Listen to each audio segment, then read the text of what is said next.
नमस्कार, आप देख रहे हैं आज तक। आपके साथ मैं हूं सईद अंसारी। स्वागत है आपका स्पेशल रिपोर्ट में। स्पेशल रिपोर्ट में आज बात 2022 की चुनावी बिसात पर चले नए बड़े दांव की। दिल्ली में मोदी सरकार, लखनऊ में योगी सरकार के लिए 2 तारीख बहुत महत्वपूर्ण हैं। 22 नवंबर को उत्तर प्रदेश की राजधानी लखनऊ में राकेश टिकैत ने महापंचायत बुलाई है, तो 26 नवंबर को किसान नेता दिल्ली में बड़ा शक्ति प्रदर्शन करेंगे। किसान नेताओं का यह दावा है कि 22 नवंबर और 26 नवंबर को विवादित कृषि कानून के विरुद्ध निर्णायक लड़ाई की गवाह ये दोनों तारीख बनेगी और कुछ ऐसा होगा जो ताबूत में आखिरी कील सिद्ध होगी। तो क्या 2022 का रास्ता किसान 2024 में मोदी सरकार को रोकना चाहते हैं? क्या 2022 में उत्तर प्रदेश में बीजेपी को रोकने का रोड मैप तैयार हो चुका है? सबसे पहले किसानों के मुद्दे पर बीजेपी कैसे घिरी हुई है, देखिए, सुनिए। अपनी मीटिंग करेंगे, सरकार को अपनी बात बताओगे, जो उन्होंने वादा करा उसको बताएंगे, गन्ने के भुगतान पे बात करेंगे, गन्ने के रेट कम बढ़े उस पर बात करेंगे, बाजरा नहीं बिक रहा, धान की अवैध आधे रेट में खरीद हो रही है, क्योंकि लखनऊ से ही तो बनता है भाई। खरीद होगी तो लखनऊ तो कानून बनता है।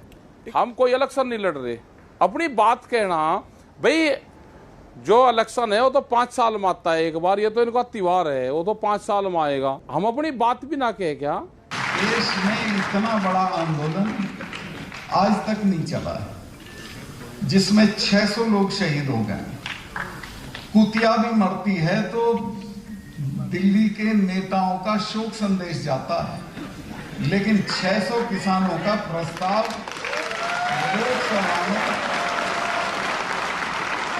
पास नहीं, ना तो इन सिखों को हराया जा सकता है। इनके गुरु के 4 बच्चे उसकी मौजूदगी में खत्म हो गए थे, लेकिन उसने सरेंडर नहीं किया और ना इन जाटों को हराया जा सकता है। लखीमपुर खीरी में जिस तरह से किसानों की हत्या की गई और उनकी बिल्कुल सुनवाई नहीं हुई, उस तरह से सरकार ने दिखाया कि उसकी असलियत क्या है, कि जो बड़े बड़े विज्ञापन हैं, जो बड़ी बड़ी बातें होते हैं, उसकी असलियत, उसकी सच्चाई क्या है। उन्होंने दिखाया कि किस तरह से किसानों की इस देश में बिल्कुल सुनवाई नहीं रही। तो आपने सुना, यहां पर विरोध के जो स्वर हैं वो किसान नेता और विपक्ष की तरफ से ही नहीं है, बल्कि मेघालय के गवर्नर भी खुल्लम खुल्ला बीजेपी को किसान विरोधी यहां बता रहे हैं। तो देखिए, 22 नवंबर को लखनऊ में महापंचायत हो रही है। किसान तैयार हैं। यूपी चुनाव की रणनीति किसानों ने क्या बनाई है, यहां आप देख सकते हैं। महापंचायत की अगुवाई एक बार फिर से राकेश टिकैत करेंगे और उसके बाद आगे की रणनीति तय होगी। पूर्वांचल में आंदोलन को और तेज करेंगे, वो पूर्वांचल जो निर्णायक होता है। लखीमपुर खीरी कांड को मुद्दा भी किसान यहां पर बनाने की कोशिश कर रहे हैं। गांव-गांव तक सरकार का विरोध होगा, इसकी प्लानिंग एक रोड मैप किसानों ने तैयार कर लिया है। लेकिन केंद्र सरकार की घेराबंदी भी किस तरह से होगी, देखिए। 26 नवंबर को आंदोलन का पूरा 1 साल हो रहा है, यानी कि 1 साल किसानों के आंदोलन को हो जाएंगे 26 नवंबर को यहां। तो शीत सत्र के दौरान संसद के बाहर प्रदर्शन करने का किसानों का प्लान है। संसद का शीतकालीन सत्र शुरू हो रहा है। सिंघू बॉर्डर पर बड़े प्रदर्शन की तैयारी किसान यहां पर कर चुके हैं और तैयारियां पूरी हो चुकी हैं। मतलब यह हुआ कि गाजीपुर बॉर्डर पर 26 नवंबर को किसान जुटेंगे और ये सैकड़ों की तादाद में होंगे किसान। इसे हजारों और लाखों की तादाद में बताते हैं। देखना होगा वहां पर किस तरह से ये किसान जब 26 नवंबर को जुटेंगे तो आगे वो यहां से बढ़ेंगे। 26 नवंबर को राष्ट्रव्यापी प्रदर्शन भी किसान करने का पूरा प्लान बना चुके हैं। अब इस गेम प्लान को समझने के लिए पूरा है क्या पूर्वांचल का गेम प्लान, किस तरह से बीजेपी को यहां पर एक कड़ी परीक्षा से गुजरना होगा, हमारी ये रिपोर्ट आप देखिए।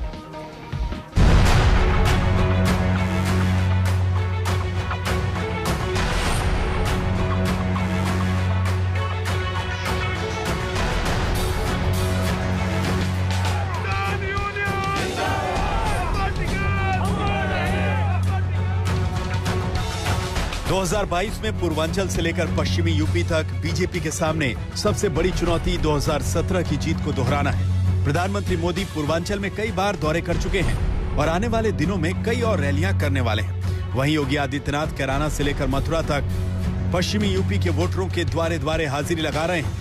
लेकिन बीजेपी के प्लान पर पानी फेरने के लिए राकेश टिकैत ने मोर्चा संभाल लिया है। पश्चिमी यूपी से लेकर पूर्वांचल तक बीजेपी के राह में रोड़े खड़े करने की पूरी तैयारी है। क्या टिकैत का खेला बीजेपी के लिए झमेला है?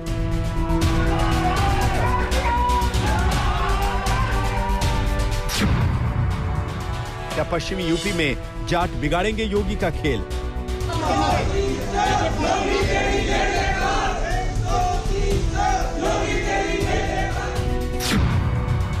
क्या पूर्वांचल में टिकैत का गेम प्लान सॉलिड है?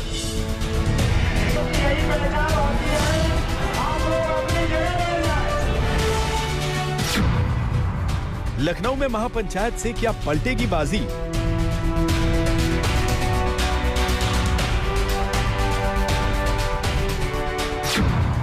क्या हिंदुत्व फैक्टर पर भारी पड़ेगा किसान फैक्टर?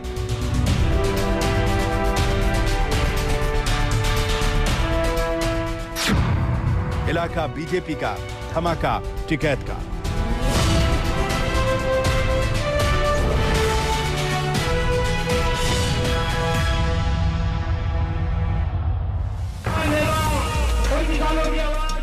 दरअसल 22 नवंबर को संयुक्त किसान मोर्चा ने लखनऊ में महापंचायत बुलाई है। वही महापंचायत जिसे चुनाव के लिहाज से बहुत अहम माना जा रहा है। लखनऊ में होने वाली महापंचायत को टिकैत ताबूत की आखिरी कील बता रहे हैं। 22 तारीख को मीटिंग रखेंगे। उसमें मेन मुद्दा रहेगा लखीमपुर कांड, जिसमें घायलों को भी अभी पैसे नहीं दिए गए। जो समझौता हुआ था उसमें पैसे उनके रह रहे हैं। मुकदमे दर्ज, फर्जी मुकदमे दर्ज हो रहे हैं, वो इशू रहेगा। अजय टैनी की गिरफ्तारी और उनकी बर्खास्तगी रह रही है, क्योंकि आज भी वो गृह राज्य मंत्री हैं, तो जांच को प्रभावित करता रहेगा। गन्ने का भुगतान है, गन्ने का रेट कम है, धान की खरीद नहीं हो रही, वो एक बड़ा इशू है। तो ये सारे इशू को लेकर लखनऊ में प्रस्तावित मीटिंग है।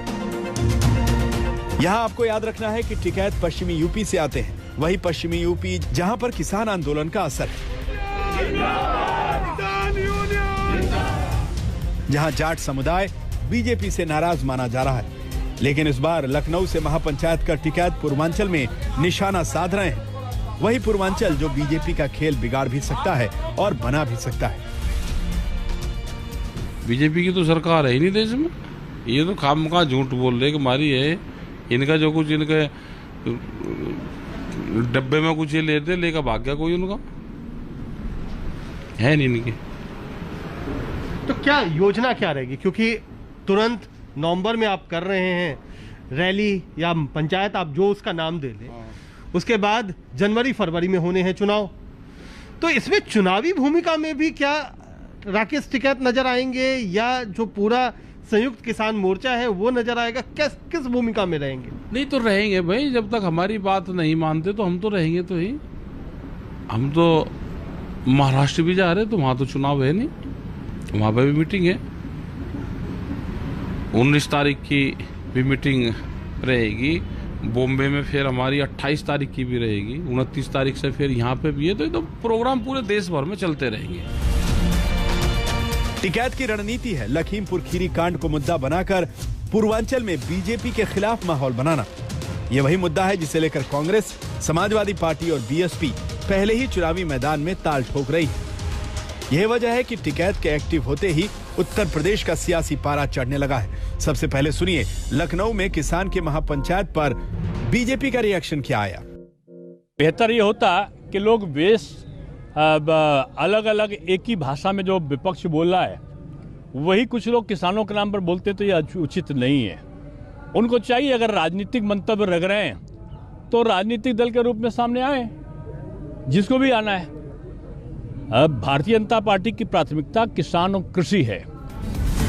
किसानों के नाम पर अब सभी दल चुनावी काम पर नजर आ रहे हैं। दंगल बड़ा है, लिहाजा चुनावी दांव में कोई पीछे नहीं है। जनता भूली नहीं है जिस तरह से किसानों को यहाँ रौंदा गया है। उत्तर प्रदेश की जनता 2022 में वोट के माध्यम से भारतीय जनता पार्टी को बाहर का रास्ता दिखा देगी। 22 नवंबर को बुलाई गई महापंचायत का एजेंडा साफ है। टिकैत का कहना है कि सरकार को 3 मुद्दों पर बड़ा एक्शन लेना होगा। नंबर 1, केंद्रीय मंत्री अजय मिश्रा के खिलाफ कार्रवाई। नंबर 2, गन्ने की सही कीमत तय करना। नंबर 3, तीनों विवादित कृषि कानूनों की वापसी। मीटिंग हुई थी, बड़ी पंचायत वहां पे थी, संयुक्त मोर्चे की। लखनऊ में है तो इसमें भी जाएंगे, गोरखपुर में भी रखेंगे। तो हम तो गोरखपुर में करेंगे तो ये कहेंगे जी योगी जी का गढ़ है, हम अगर आप बनारस में करेंगे तो कहेंगे जी पीएम का है। तो ऐसा तो नहीं है, ये तो मीटिंग तो आदमी कोई कहीं पे भी कर सकता है, जहां पे दिक्कत होगी तो मीटिंग तो होगी। तो क्या लखनऊ में टिकैत की महापंचायत पूर्वांचल में किसान आंदोलन को तेज कर देगी? क्या किसानों का मुद्दा 2022 में बीजेपी को बहुत भारी पड़ने वाला है? दिल्ली से कुमार कुणाल और लखनऊ से कुमार अभिषेक के साथ आज तक ब्यूरो। किसान नेता राकेश टिकैत का जो प्लान है वो पूर्वांचल में बीजेपी को घेरना है। मतलब क्यों बीजेपी को घेरना है? वो इसलिए घेरना है क्योंकि यही गढ़ गोरखपुर योगी आदित्यनाथ का है। काशी से प्रधानमंत्री संसद पहुंचते हैं और इस राजनीतिक गणित को यहां समझिए आप। देखिए, मतलब ये हुआ कि पूर्वांचल में जिसका प्रदर्शन अच्छा वो उत्तर प्रदेश की गद्दी पर बैठता है, राज करता है। मतलब बीजेपी 2017 में 115 सीटें जीती तो वो सत्ता में आई, 12 में 17 सीटें थी, 13 में 2007 में सिर्फ 13 सीटें थी। अगर नीचे आइए आप तो समाजवादी पार्टी ने जब 2012 में 102 सीटें पूर्वांचल में जीती, 162 में से तो अखिलेश यादव मुख्यमंत्री बने। इसके बाद बहुजन समाज पार्टी जब 85 सीटें 2007 में पूर्वांचल में जीती थी तो मायावती मुख्यमंत्री बनी थी, यानी कि बीएसपी की सरकार बनी थी। तो ये गणित है। कांग्रेस यहाँ ना के बराबर है, लगातार उसके कम होती जा रही है। 9, 15 और 2, 2017 में सिर्फ 2 सीटें थी। तो इसलिए महत्वपूर्ण है यहाँ पर, यानी कि पूर्वांचल में वही बाहुबली सिद्ध होगा, उत्तर प्रदेश पर राज करेगा। और बीजेपी ने यह काउंटर प्लान पूरी तरह से तैयार कर लिया है। तो क्या है बीजेपी का वो प्लान, देखिए।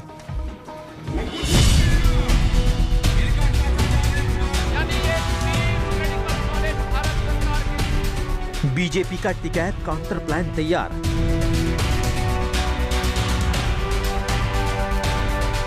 सोलह से 30 नवंबर तक यूपी में ट्रैक्टर रैली।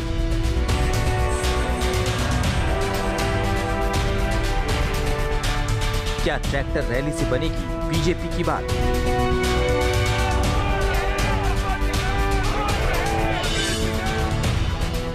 किसान आंदोलन वर्सेस बीजेपी का ट्रैक्टर प्लान।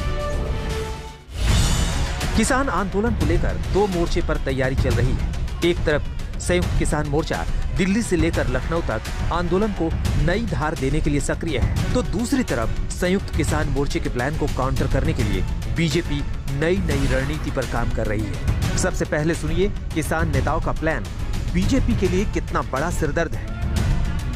बड़े पैमाने पर लोगों को बुलाया गया है क्योंकि 1 साल पूरा होने जा रहा है। 26 को लोग आएंगे पूरे देश से, खास करके पंजाब, हरियाणा, उत्तराखंड, यूपी, दिल्ली और राजस्थान से बड़े पैमाने में लोगों को कॉल दी गई है कि बॉर्डर्स के ऊपर जमा हो जाओ।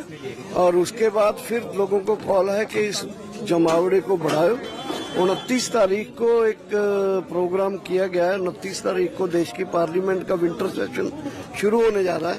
उस विंटर सेशन में अपने इश्यूज को प्रोजेक्ट करने के लिए हमने तय किया है कि उस दिन जिस सरकार ने वो रास्ते खोले हैं कि दिल्ली खुला है, वी हैव प्लान कि हम 500 किसानों का एक जत्था दिल्ली पार्लियामेंट की तरफ जाया करेगा और वहां जाके बैठेगा धरने के रूप में। और डेली सीक्वेंस वाइज हर रोज एक 500 लोगों का जत्था जाता रहेगा और वही लोग इकट्ठे होकर अपना प्रोटेस्ट करना इन इश्यूज के ऊपर लगाते हैं। बॉर्डर पर डटे किसान 26 नवंबर से दिल्ली सरकार के खिलाफ दिल्ली में हल्ला बोलेंगे, तो वहीं लखनऊ में 22 नवंबर को किसानों की महापंचायत है। लेकिन महापंचायत से पहले बीजेपी किसानों को मनाने के लिए ट्रैक्टर रैली निकालेगी।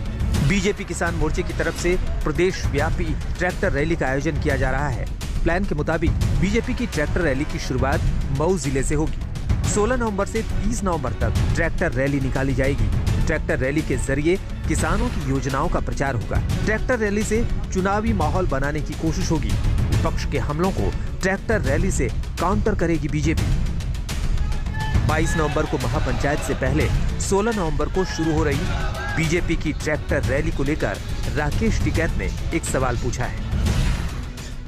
ट्रैक्टर से तो पहले बहुत नफरत थी उनको, इतना ट्रैक्टर से प्यार इतना कैसे होगा? जाली आदमी है, बहुत बच कर है ना, झूठा प्यार कर रहे हैं ट्रैक्टर से। क्या 10 साल पुराना ट्रैक्टर लेंगे? क्या जो कानून बना हुआ है कि 10 साल पुराना ट्रैक्टर नहीं चल सकता उसको फॉलो करेंगे? क्या मर्सिडीज छोड़ के ट्रैक्टर पे अब आंदोलन करना पड़ रहा है इनको? इतना कृषि और मिट्टी से इतना प्यार कैसे हो गया? गांव के लोग चौकस रहना, ट्रैक्टर पे रैली करेंगे, बीजेपी का झंडा लगा के गांव-गांव घुमाएंगे, बहकावेंगे, कुछ न कुछ करेंगे। आरोप यही है कि चुनाव आया तो बीजेपी को ट्रैक्टर याद आया। माना जा रहा है कि किसान आंदोलन की आज बीजेपी का चुनावी खेल बिगाड़ सकती है। लिहाजा खुद योगी आदित्यनाथ ने भी मोर्चा संभाल रखा है। विरोधियों पर वार का एक हथियार हिंदुत्व है तो दूसरा विपक्ष की छल नीति वाला आरोप। मुजफ्फरनगर का दंगा रहा हो या फिर कैराना का पलायन, ये हमारे लिए राजनीतिक मुद्दा नहीं, बल्कि प्रदेश और देश के आन मान और शान पर आने वाली आंच का मुद्दा रहा है। और हम लोग जब सत्ता में नहीं थे तब भी हम लोग कहते थे कि इस प्रकार की कायराना हरकतों को हम स्वीकार नहीं करेंगे। और सत्ता में आए तो अपराध और अपराधियों के प्रति जीरो टॉलरेंस की नीति के तहत कार्य प्रारंभ हुआ। कभी कैराना कस्बे में यहाँ के व्यापारी और यहाँ के नागरिकों को प्लान करने के लिए मजबूर करने वाले अपराधी आपने विगत 4.5 वर्ष के अंदर देखा होगा स्वयं प्लान करने के लिए मजबूर हो गए। तो किसानों की बात करते हैं, इनसे पूछे तुम भी तो सत्ता में थे, तब किसानों का कर्ज माफ क्यों नहीं हुआ? हमारी सरकार ने 36,000 करोड़ रुपए का 86 लाख किसानों का कर्ज माफ किया।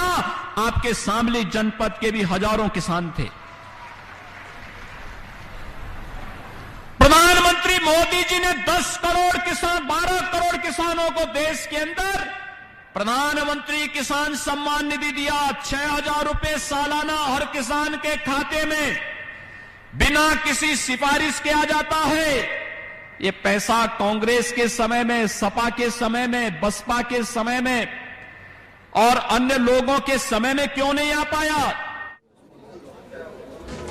तो पूर्वांचल क्यों इतना महत्वपूर्ण है? पूर्वांचल में हम आपको वोट फैक्टर बताते हैं। आखिर क्यों पूर्वांचल इतना ज्यादा महत्वपूर्ण है? बीजेपी का कोर वोट बैंक ये नहीं है।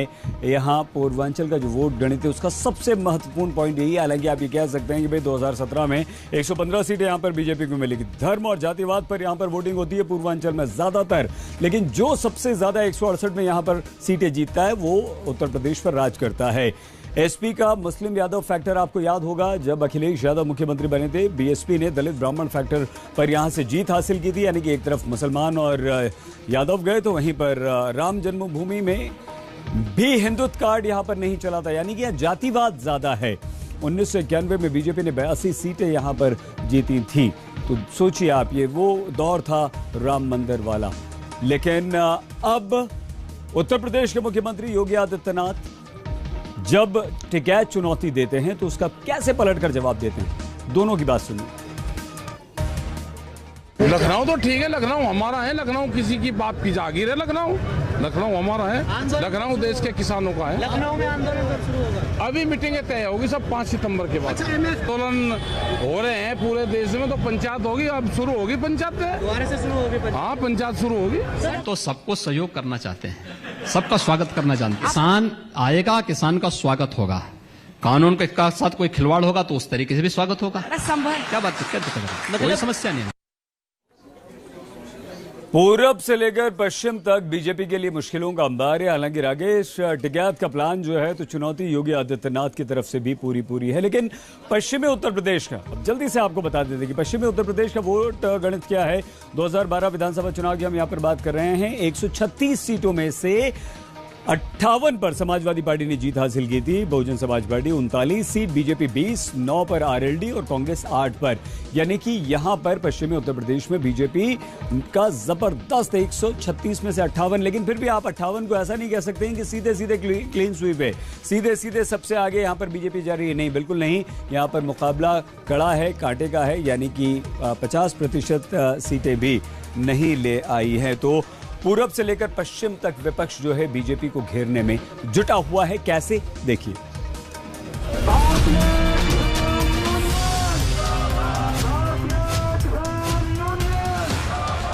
करीब 1 साल से मोदी सरकार के लिए किसान आंदोलन सबसे बड़ा सिरदर्द बना हुआ है।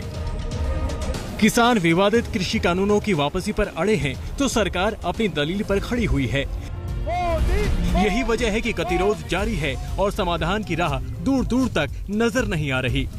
बड़ी बात यह है कि एक बार नहीं, कई बार प्रधानमंत्री मोदी ने 3 नए कृषि कानूनों पर सफाई दी, लेकिन किसानों ने आंदोलन का रास्ता नहीं छोड़ा। मोदी ने तब कहा था कि विपक्ष किसानों के कंधे पर बंदूक रखकर चला रहा है। हाँ, ऐसा कोई कानून जो ऐसे थोप दिया हो उसके लिए विरोध का कारण बनता है। और मैं देख रहा हूँ आंदोलन का एक नया तरीका है। क्या तरीका है? आंदोलनकारी जो होते हैं वो ऐसे तरीके नहीं अपनाते। आंदोलन जीवी होते हैं वो ऐसे तरीके अपनाते हैं और वो कहते हैं ऐसा हुआ तो ऐसा होगा, ऐसा होगा तो ऐसा होगा, ऐसा होगा तो ऐसा होगा। अरे भाई, जो कुछ हुआ ही नहीं, जो होना नहीं है, उसका भय पैदा कर करके ये जो तौर तरीके हैं, उन तौर तरीके जो भी लोकतंत्र में विश्वास करते हैं, जो भी अहिंसा में विश्वास करते हैं, उन सबके लिए चिंता का विषय होना चाहिए। ये सरकार की चिंता का नहीं, देश। तो 2012 का तो पूरा हमने सीट आपको बता दी थी। अब 2017 पर अगर जल्दी से नजर डालें तो देखिए कि बीजेपी का ग्राफ किस तरह से यहां पर बढ़ा है। 58 2012 में और 2017 में 103, 136 से 103, मतलब जबरदस्त बढ़त यहां पर बीजेपी की थी। समाजवादी पार्टी 27। बहुत छोटा सा ब्रेक। किसान घेरने को जरूर तैयार हैं, लेकिन बीजेपी का काउंटर प्लान तैयार। देखते रहिए आज। शाम का अर्घ्य संपन्न हो चुका है और ये जो सूप हमने सजाए थे सूर्यदेव को अर्पित करने के लिए, अभी परिक्रमा करके और अर्घ्य देकर सूर्यदेव को ये समर्पित कर चुके हैं। जिसकी किरणों ने स्वास्थ्य दिया, जिसकी उष्णता ने फल सब्जियों का आहार दिया, उस सूरज को बारंबार प्रणाम। हे छठी मैया, मन के कृतज्ञ भावों को सूर्य देवता तक पहुंचा देना। पहला अर्घ्य सूर्यास्त का धन्यवाद देने के लिए, अगली सुबह सूर्योदय का अर्घ्य आगे भी कृपा बनाए रखने के लिए हो। 24 से 48 घंटे निर्जला व्रत रखा जाता है। ये व्रत बच्चों के लिए, हस्बैंड के लिए, घर की खुशहाली के लिए रखा जाता है। शाम को जो मुबारक दे देते हैं वो इसलिए प्रार्थना करते हैं हम लोग कि आप सवेरे में जिस वक्त जैसे आप हमारे लिए उगे हैं, आप सुबह भी जल्दी उठिए, हमारा सब अर्घ स्वीकार कीजिए। आप आसमान में भगवान भास्कर सामने और धरती पर गंगा की लहरों के मध्य खड़े उनके भक्त। और कहां देखने को मिलती है श्रद्धा की ऐसी अनुपम छटा। छठ पर्व की एक और जो अनूठी बात होती है वो ये कि जब आप प्रसाद बनाते हैं, जब व्रती प्रसाद बनाते हैं, तो उस समय निर्जल उपवास होता है हमारा। मतलब जब छठ पर्व के दूसरे दिन यानी खरना के दिन खीर पकाया गया था, उस समय निर्जल उपवास। और उसके बाद अभी जब ठेकुआ बनाते हैं, जिसको सूप जिससे सजाया जाता है, सूर्यदेव का सबसे अद्भुत प्रसाद इसे माना जाता है और बड़े चाव से लोग बाद में खाते भी हैं इसे, तो ये भी निर्जल उपवास के साथ ही बनाया जाता है आपका। छठ पर्व के पहले दिन नहाए खाए से 36 घंटों का निर्जल व्रत होता है। खरना का प्रसाद ग्रहण करने के बाद फिर निर्जल उपवास शुरू हो जाता है और फिर आता है तीसरा दिन, जब व्रत को पूर्ण करने के लिए घाट जाने की तैयारियां शुरू हो जाती हैं। और इस दौरान जो छठ का प्रसाद तैयार किया जाता है, हम उसके बारे में भी आपको बताते हैं। गंगा जल से धुले गेहूं का आटा, शुद्ध घी, पिघला हुआ गुड़ और हाथों से तैयार की गई महाप्रसाद ठेकुआ की आकृतियां। जैसे जैसे चूल्हे की धीमी आंच से गर्म होते घी की कड़ाही से निकलती जाती हैं, छठ पर्व का मुख्य प्रसाद तैयार होता जाता है। छठ की आप मुझसे बचपन से पूछें तो ठेकुआ बहुत अच्छा लगता है, आज भी एंजॉय करता हूँ। छठ और ठेकुआ दोनों मिले हुए हैं। सबसे मजा इसमें आता है कि प्रसाद तो बड़ी अच्छी यमी यमी प्रसाद मिलते खाने के लिए, ठेकुआ मिलता है। सबसे बड़ी बात जो हमारे यहाँ बड़ा फेमस है ठेकुआ, तो उसमें मुझे याद है कि मम्मी कैसे रात को प्रसाद ठेकुआ बनता है तो 3-3 बजे रात तक घर में माहौल वही है, मतलब कोई सो नहीं रहा है, बड़ी एक्साइटमेंट सी बन रखी है। भरपूर मात्रा में गुड़ से तैयार ठेकुआ का महत्व महाप्रसाद के तौर पर तो है ही, लेकिन ये एक प्रतीक भी है प्रकृति की तरफ से उपहार का। सर्दियों के दिनों में होने वाली कई बीमारियों से लड़ने में गुड़ के गुण कारगर होते हैं, जिसमें गले संबंधी विकार, पाचन और जोड़ों के दर्द शामिल हैं। ठेकुआ का महाप्रसाद इस रूप में एक वरदान भी होता है।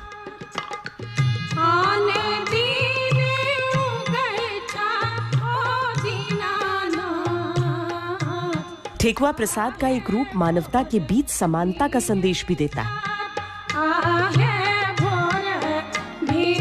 प्रसाद चाहे किसी अमीर के घर पर बने या गरीब के, बनाने का तरीका सबका एक ही रहता है।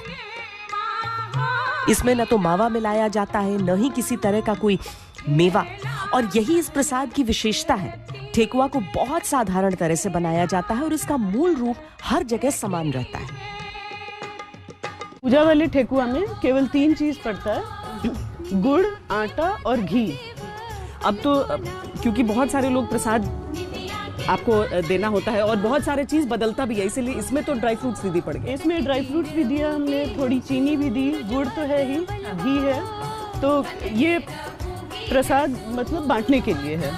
मगर जितने भी लोग आपको घाट से आने के बाद मिलते हैं, सब अगर आपसे मांग रहे हैं तो आपको प्रसाद देना है, प्रसाद देना है। तो क्योंकि पूजा वाले प्रसाद के साथ हम लोग मिला के इसको देते हैं, और इसमें आपको जो इच्छा हो वो आप डाल सकते हैं। तो इलायची, मेवा, ड्राई फ्रूट्स, कुछ भी डाल, जो टेस्ट के लिए, जो टेस्टी हो, जो अच्छा हो, क्योंकि ये सबको पसंद आता है हमारे यहाँ। मगर जो पूजा वाला ठेकुआ होता है उसमें केवल 3 चीज होती है, ताकि अमीर गरीब सबके यहाँ एक जैसा बन सके। जिनके घरों में छठ पूजा नहीं भी होती, वो भी इस प्रसाद को व्रती से किसी याचक की तरह मांगते हैं, और जब तक प्रसाद मिल न जाए तब तक प्रतीक्षा करते हैं। कहा जाता है छठी मैया की जिन पर कृपा होती है, ये प्रसाद उन तक पहुंच ही जाता है। सूप को ऐसे समझिए जैसे कि पूजा की थाली, जैसे पूजा की थाली आप लेकर ईश्वर की आरती उतारते हैं किसी भी पूजा में, वैसे ही सूर्य देव की आरती जो उतारी जाती है वो इस सूप से उतारी जाती है। इसमें एक एक चीज़ प्राकृतिक होती है। ये सूप बांस का बना हुआ, इसमें जो सारी चीज़ें वो सब कुछ प्राकृतिक हैं, और फिर इन सभी सूप को जैसे भंगी में डाल के और उसके बाद लेकर घाट पर जाया जाता है। सूप में रखा हर फल, हर सब्जी सूर्य देवता को धन्यवाद देने का एक और माध्यम होता है। गन्ने को सूप में मौसम की नई फसल के प्रतीक के तौर पर रखा जाता है, और सूर्य देवता को उसे उनकी कृपा के रूप में भेंट किया जाता है। डाब नींबू को इसीलिए रखा जाता है क्योंकि वो सर्दियों के मौसम में संक्रमण से रक्षा करता है, रोगों से लड़ने की क्षमता बढ़ाता है। इसके अलावा मौसम की सब्जियां और अन्य फल इसलिए रखे जाते हैं क्योंकि वो सूर्य की कृपा से ही प्राप्त हुए, और जब पर्व उन्हें शीश नवाने का हो तो उनके समक्ष उन्हीं के दिए उपहारों को क्यों न रखा जाए। पूजा की अन्य सामग्री से जब सूप तैयार हो जाता है तो घर का कोई व्यक्ति गंगा तट पर ले जाकर उस सूप को स्थापित करता है, ताकि सूर्यास्त के समय जब सूर्य तेजी से अस्तांचल की तरफ बढ़े तो अर्घ्य के लिए उचित जगह और समय मिल सके। इसके बाद जो दृश्य घरों से गंगा घाट तक के बीच देखने को मिलता है वो आस्था का जागृत रूप होता है। व्रती घरों से निकलकर गंगा घाट की ओर चलते हैं और उनके पीछे पीछे चलता है श्रद्धा का सैलाब बनकर आस्थावान लोगों का समूह। जिस रास्ते से व्रती निकलते हैं उस रास्ते की मिट्टी को लोग माथे से लगाते हैं। जिस रास्ते से व्रतियों का अर्घ्य सूप जाता है, लोग उस रास्ते को साफ कर पुण्य अर्जित करते हैं। ये इसका उद्देश्य यही है कि हिंदू धर्म का सबसे बड़ा पर्व है छठ पर्व।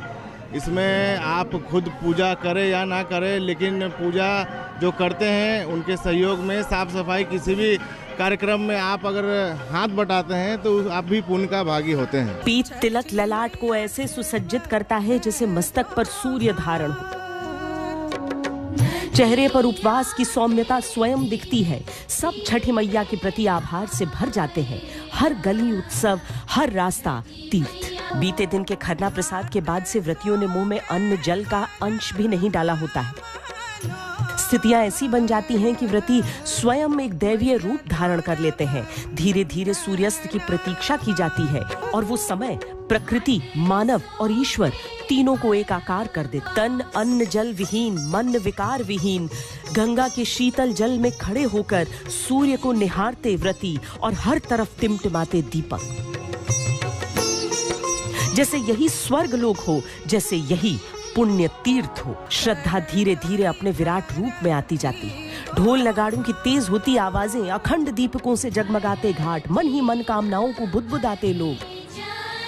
पूरे भारत सहित पूरी दुनिया में जहाँ जहाँ छठ के आस्थावान रहते हैं वहाँ वहाँ सब दैवीय हो जाता है। छठ माता का तो बहुत ही महत्व है और इनकी इतनी कृपा है कि हम दिल से अगर चाह दें तो हर मन्नत पूरी होती है। डूबते हुए सूर्य के साथ हमारे दुखों का, हमारे अंधकार का अंत हो और नए सूर्योदय के साथ हमारा जीवन खुशियों से महक उठे। बहुत आस्था है, बहुत भक्ति है, बहुत मन है और छठ माई सबको पूरा करती हैं, बहुत खुशहाल रखती हैं। जो सूर्य देवता ने दिया वो उन्हें अर्पण करके उनसे देश, दुनिया, परिवार, समाज की खुशहाली का वरदान मांग के व्रती घरों को लौटाते हैं। कहने को रात होती है व्रतियों और सुबह के अर्घ्य के बीच में, लेकिन कौन सोता है, कौन पल भर भी विश्राम करता है। हर क्षण प्रतीक्षा होती है सूर्योदय की। फिर वो घड़ी भी आती है जब सूर्य अपने उदयांचल से निकलते हैं और व्रती घरों से थोड़ी सर्दियां, थोड़ा कुहासा, थोड़ी सुबह से पहले रात्रि के अंतिम चरण की खामोशी, इस सब के बीच व्रतियों का समूह जब सूर्योदय के अर्घ्य के लिए निकलता है तो वो छटा मनोरम होती है। कोई आसमान से देखे तो ऐसे जैसे देव धरती पर उतरे हो और धरती स्वर्ग बन गई हो। पूरी दुनिया में जहाँ जहाँ व्रत रखा गया होता है वहाँ वहाँ करोड़ों आंखें आसमान की तरफ लगी रहती हैं, टकटकी लगाए प्रतीक्षा में, और कान जैसे सूर्य देव की रश्मि रथी के पहियों की आहट को सुनने में लगी होती हैं। जैसी ही पहली झलक सूर्य की दिखती है अर्घ्य का क्रम शुरू हो जाता है। ये दृश्य अद्भुत होता है जब हाथों में दीपक लिए व्रती परिक्रमा करते हैं। माना जाता है इस परिक्रमा का फल सूर्य की परिक्रमा करने के बराबर होता है। कार्तिक शुक्ल षष्ठी को संध्या अर्घ्य में सूर्य को उनकी अंतिम किरण प्रत्युषा के साथ अर्घ्य देने से संतानों को स्वस्थ जीवन मिलता है। फिर सप्तमी को सूर्योदय की पहली किरण उषा को सूर्यदेव के साथ अर्घ्य अर्पण करने से जीवन में सदैव तेज बना रहता है। इसी के साथ व्रत पूर्ण होता है। हर तरफ पर्व की पूर्णता का प्रसाद बांटने का क्रम चल पड़ता है। जिस पर कृपा होती है छठी मैया की, उसे वो प्राप्त हो जाता है। गंगा के घाट पुनः अगले वर्ष के व्रत की प्रतीक्षा में मग्न होते रहते हैं।